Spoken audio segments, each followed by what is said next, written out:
Hello guys, welcome back our channel Ammulu princess channel. Guys, ఇప్పుడైతే తమ్నేల్లో పెట్టిన ప్రకారం AP ICET counselling 2024. So first counselling registration చేసుకోవాలా? So చాలా మందికి అయితే ఉన్న డౌట్ ఏంటంటే, సో ఇప్పుడు ఫ్రెష్గా సెకండ్ కౌన్సిలింగ్ రిజిస్ట్రేషన్ చేసుకోవచ్చా, ఎవరు ఎలిజిబుల్ సెకండ్ కౌన్సిలింగ్కి అని చెప్పి అడుగుతున్నారు. సో కొంతమంది అయితే ఫస్ట్ కౌన్సిలింగ్ రిజిస్ట్రేషన్ చేసుకోవాలా, సో అక్కడ రిజిస్ట్రేషన్ చేసుకుంటేనే సెకండ్ కౌన్సిలింగ్కి వెళ్ళగలమా, సెకండ్ కౌన్సిలింగ్లో ఫ్రెష్గా రిజిస్ట్రేషన్ చేసుకోకూడదా అని చెప్పి అడుగుతున్నారు.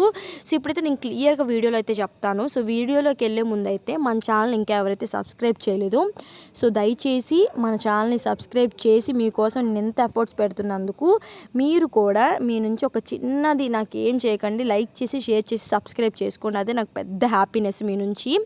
సో ఇప్పుడు వచ్చిన పెద్ద డౌట్ అయితే నేను క్లియర్ చేసేస్తాను మీ అందరికీ, ఓకేనా? సో ఫస్ట్ కౌన్సిలింగ్లో అయితే కొన్ని సిచ్యువేషన్స్ వల్ల, కొంతమంది రిజల్ట్స్ రాకపోవడం వల్ల చాలామంది అయితే రిజిస్ట్రేషన్ అయితే చేసుకోలేదు. సో చాలామందికి వచ్చిన డౌట్ ఏంటంటే, నేను ఫస్ట్ కౌన్సిలింగ్ రిజిస్ట్రేషన్ చేసుకోలేదు కదా, ఇప్పుడు మరి నేను సెకండ్ కౌన్సిలింగ్కి రిజిస్ట్రేషన్ చేసుకోవచ్చా, ఎలిజిబుల్ అవుతానా అని చెప్పి అడుగుతున్నారు. సో మీ అందరికీ నేను చెప్పేది ఏంటి అంటే, ఎవరైతే ఫస్ట్ కౌన్సిలింగ్ రిజిస్ట్రేషన్ చేసుకోలేదో, ఎవరికైతే ఐసెట్లో ర్యాంక్ వచ్చి ఐసెట్లో క్వాలిఫై అయ్యారో, సో వాళ్ళందరూ కూడా ఫస్ట్ కౌన్సిలింగ్ రిజిస్ట్రేషన్ చేసుకోకపోయినా మీరు ఫ్రెష్గా సెకండ్ కౌన్సిలింగ్కి డేట్స్ ఎప్పుడైతే రిలీజ్ చేస్తారో అప్పుడు మీరు సెకండ్ కౌన్సిలింగ్కి అయితే మీరు అప్లై చేసుకోవచ్చు, రిజిస్ట్రేషన్ అయితే చేసుకోవచ్చు. సెకండ్ కౌన్సిలింగ్లో మీరు రిజిస్ట్రేషన్ అయితే చేసుకోవచ్చు. సో సెకండ్ కౌన్సిలింగ్లో మళ్ళీ ఫస్ట్ కౌన్సిలింగ్ ఎలా అయితే ప్రాసెస్ జరిగిందో సేమ్ ప్రాసెస్ సెకండ్ కౌన్సిలింగ్లో కూడా అదే ప్రాసెస్ జరిగిద్ది, ఓకేనా? ఏది కూడా మార్పులు అయితే ఉండవు, ఓకేనా? సేమ్ ఫస్ట్ కౌన్సిలింగ్లో ప్రాసెస్ అయితే ఎలా అయితే జరిగిందో సెకండ్ కౌన్సిలింగ్ కూడా ప్రాసెస్ అలాగే జరిగిద్ది, ఓకేనా? సేమ్ మీరు ఫస్ట్ కౌన్సిలింగ్లో వాళ్ళు ఎంతైతే ఫీజు కట్టి రిజిస్ట్రేషన్ చేసుకున్నారో, ఎలా అయితే డాక్యుమెంట్స్ అప్లోడ్ చేశారో, మీరు కూడా ఇప్పుడు ఫ్రెష్గా మీరు రిజిస్ట్రేషన్ చేసుకోవచ్చు. సెకండ్ కౌన్సిలింగ్లో ఎవరైతే ఫస్ట్ కౌన్సిలింగ్ మిస్ అయ్యారో వాళ్ళంతా కూడా, మిస్ అయిన వాళ్ళంతా కూడా సెకండ్ కౌన్సిలింగ్లో అయితే రిజిస్ట్రేషన్ చేసుకోండి. సో ఎవరు కూడా టెన్షన్ పడకండి, ఓకేనా? మేము ఎలిజిబుల్ కాదేమో, ఫస్ట్ కౌన్సిలింగ్లో మీరు రిజిస్ట్రేషన్ చేసుకోలేదు కదా, మేము సెకండ్ కౌన్సిలింగ్కి ఎలిజిబుల్ కాదేమో అనుకుంటున్నారు. సో మీరు ఫస్ట్ కౌన్సిలింగ్ రిజిస్ట్రేషన్ చేసుకోకపోయినా పర్వాలేదు. సో ఎవరైతే ఫస్ట్ కౌన్సిలింగ్ మిస్ అయ్యారో, రిజిస్ట్రేషన్ చేసుకోలేదో వాళ్ళందరూ కూడా ఇప్పుడు సెకండ్ కౌన్సిలింగ్లో రిజిస్ట్రేషన్ చేసుకోండి.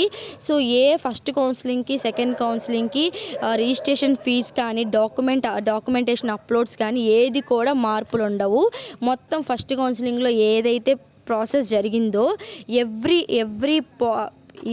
Each to each point, pin to pin point same second counselling కూడా అలాగే జరిగిద్ది, ఎక్కడా కూడా చేంజెస్ ఉండవు, ఓకేనా? సో ఎవరు కంగారు పడకుండా ఫస్ట్ కౌన్సిలింగ్ మిస్ అయిన వాళ్ళందరూ సెకండ్ కౌన్సిలింగ్ అయితే పెట్టుకోండి. సో ఎవరు ఎలిజిబుల్ అని చెప్పి అడుగుతున్నారు సెకండ్ కౌన్సిలింగ్కి.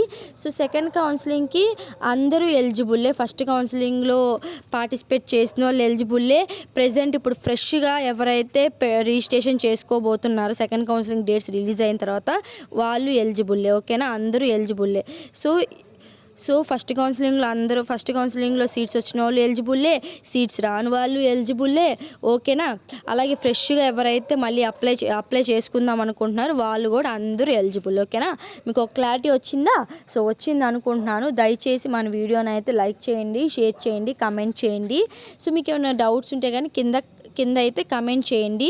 సో నేనైతే కొన్ని కమెంట్స్కి రిప్లై ఇవ్వలేకపోతున్నాను, ఎందుకంటే నేను ఇంతకు ముందు అయితే కాలేజ్లో ఉండేదాన్ని కాబట్టి నాకు ఏ వర్క్స్ ఉండేవి కాదు, ఏ పని ఉండేది కాదు. సో మీ వీడియోస్ మీదే కూర్చునేదాన్ని. సో మీ కమెంట్స్ చూసి ప్రతి దానికి రిప్లై ఇస్తూ ఉండే నేను. సో ఇప్పుడు అంత టైం నాకు ఉండట్లే కదా, నేను ఎందుకంటే జాబ్కి వెళ్తున్నా కదా, నాకంటూ ఒక జాబ్ ఉంది కాబట్టి దానికి వెళ్ళాలి కదా. సో అందువల్ల నేను మార్నింగ్ వెళ్తాను, మళ్ళీ ఈవినింగ్ వస్తాను. సో మళ్ళీ అక్కడ వర్క్స్ ఉంటే అక్కడ వర్క్స్ చేస్తూ ఉంటాను, మధ్యలో మీ కమెంట్స్కి కూడా రిప్లై ఇస్తూనే ఉంటాను. సో అన్నిటికీ ఇవ్వడం కుదరలేకపోతుంది. సో అందరూ నన్ను క్షమించాలి, ఎందుకంటే అన్నిటికీ ఇవ్వలేకపోతున్నా కాబట్టి. సో దయచేసి అయితే లైవ్లో అయితే నేను కంపల్సరీ అయితే మీ వీడియోస్కి అయితే నేను రిప్లై ఇస్తాను. సో దయచేసి అందరూ అయితే రేపు ఈవినింగ్ అయితే 9కి 9:30 లోపు అయితే నేను లైవ్ స్ట్రీమ్ అనేది పెడతాను, అప్పుడైతే రండి. మీ అన్నిటికీ కూడా నేను సమాధానాలు అయితే ఇవ్వడం అయితే జరుగుతుంది, ఓకేనా? So thank you for watching. Signing off, Amulu Princess.